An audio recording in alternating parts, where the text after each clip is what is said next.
आपने डीएनए का नाम जरूर सुना होगा, साथ ही आपको डीएनए टेस्टिंग के बारे में भी पता होगा। आप सबने फिल्म्स और टीवी सीरियल्स में भी डीएनए का जिक्र होते जरूर सुना होगा। लेकिन क्या आपने कभी ये सोचा है कि डीएनए आखिर होता क्या है, ये कहाँ पाया जाता है और आखिर इसका इतना महत्व क्यों है? डीएनए के बारे में पूरी जानकारी पाने के लिए वीडियो के अंत तक बने रहिए। आज इस वीडियो को देखने के बाद आप डीएनए के बारे में पूरी जानकारी बहुत आसानी से समझ जाएंगे। तो आइए जानते हैं डीएनए क्या है और ये कहाँ मिलता है। ये तो आप सभी को पता होगा कि हमारा शरीर सेल्स यानी कोशिकाओं से मिलकर बना है और हमारे शरीर की सभी कोशिकाओं में डीएनए यानी जेनेटिक कोड पाया जाता है। लेकिन हाँ, आरबीसी यानी रेड ब्लड सेल्स में डीएनए नहीं पाया जाता। ये डीएनए ही तो है जो हमें हमारी पहचान देता है। अधिकांश डीएनए न्यूक्लियस में पाए जाते हैं जिसे न्यूक्लियर डीएनए कहा जाता है और कुछ डीएनए माइटोकॉन्ड्रिया में भी पाया जाता है जिसे माइटोकॉन्ड्रियल डीएनए कहते हैं। डीएनए का फुल फॉर्म है डीऑक्सीराइबोन्यूक्लिक एसिड। डीएनए का लगभग 99% सभी इंसानों में सेम होता है। डीएनए ऐसा अणु है जो एक लंबी जंजीर की तरह दिखता है। सबसे हैरानी की बात तो ये है कि अगर हमारे शरीर में मौजूद डीएनए को सुलझाया जाए तो इसकी लंबाई पृथ्वी से सूरज तक की दूरी के 300 गुना तक होगी। जीन हेरिडेटरी मटेरियल होता है जो सेल न्यूक्लियस में पाया जाता है और ये जीन्स डीएनए के बने होते हैं। डीएनए एक घुमावदार सीढ़ी की तरह आकृति बनाता है जिसे डबल हेलिक्स कहा जाता है। न्यूक्लियोटाइड्स का डबल स्टैंडर्ड पॉलीमर डीएनए होता है, लेकिन सिंगल स्टैंडर्ड डीएनए भी पाए जाते हैं। हर न्यूक्लियोटाइड में फॉस्फेट मॉलिक्यूल पाए जाते हैं, एक शुगर मॉलिक्यूल जिसे डीऑक्सीराइबोज कहा जाता है। इसमें 4 बेसेस पाए जाते हैं, एडेनाइन ए, साइटोसिन सी,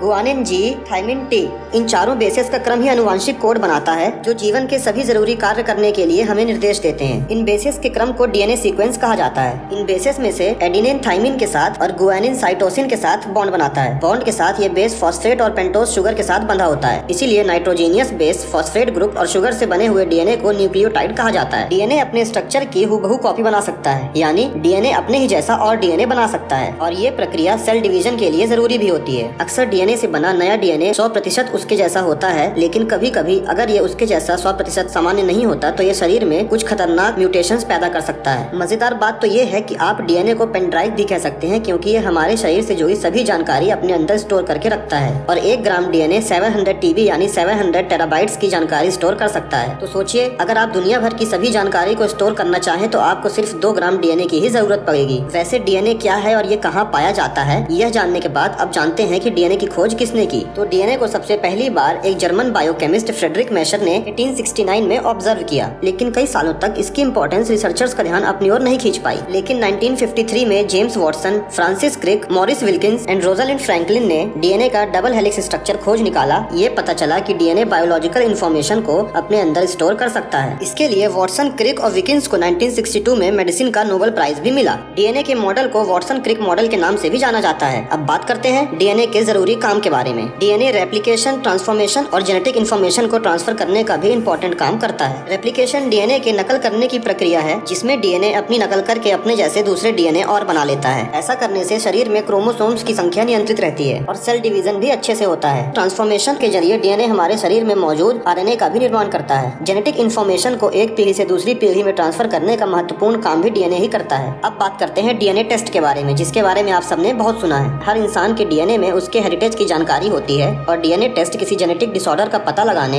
या जेनेटिक म्यूटेशन का पता लगाने के लिए किया जाता है। बच्चे में मदर और फादर दोनों के जीन्स होते हैं और डीएनए टेस्ट के जरिए बच्चे के माता पिता का भी पता लगाया जा सकता है। डीएनए टेस्ट की मदद से किसी भी अपराधी को पकड़ा जा सकता है। डीएनए एक पीढ़ी से दूसरी पीढ़ी में ट्रांसफर होता है और इस आधार पर डीएनए टेस्टिंग के जरिए ये पता लगाया जा सकता है कि आने वाली जनरेशंस के बालों का रंग या आँखों का रंग कैसा होगा और साथ ही अगली पीढ़ियों में कौन कौन सी बीमारियां हो सकती हैं। डीएनए टेस्ट की मदद से न्यू बॉर्न बेबीज में जेनेटिक डिसऑर्डर और जेनेटिक डिसीज का भी पता लगाया जा सकता है ताकि समय रहते उसका इलाज किया जा सके। इतना ही नहीं, डीएनए टेस्ट से बच्चे के पैदा होने से पहले भी उसके अंदर मौजूद जेनेटिक बीमारियों का पता लगाया जा सकता है। और आजकल डीएनए के कुछ ऐसे नए टेस्ट भी हो रहे हैं जिससे यह पता लगाया जा सकता है कि आखिर आपके पूर्वज आए कहां से थे, मतलब कि आपके पूर्वज दुनिया के किस कोने से आए थे। खैर, डीएनए से जुड़ी हुई ऐसी नई नई जानकारियां और रिसर्च आए दिन आती रहती है और अभी भी बहुत कुछ बाकी है जिसके बारे में पता नहीं लगाया जा सका है। और जैसे ही डीएनए के बारे में मुझे और नई नई जानकारियां पता चलेंगी, मैं वीडियो बनाकर आपके सामने जरूर लाऊंगा। आशा करता हूँ कि आपको यह वीडियो से बहुत कुछ सीखने को मिला होगा। तो अगर आपको यह वीडियो अच्छा लगा तो वीडियो को लाइक करके हमारे चैनल को सब्सक्राइब करें।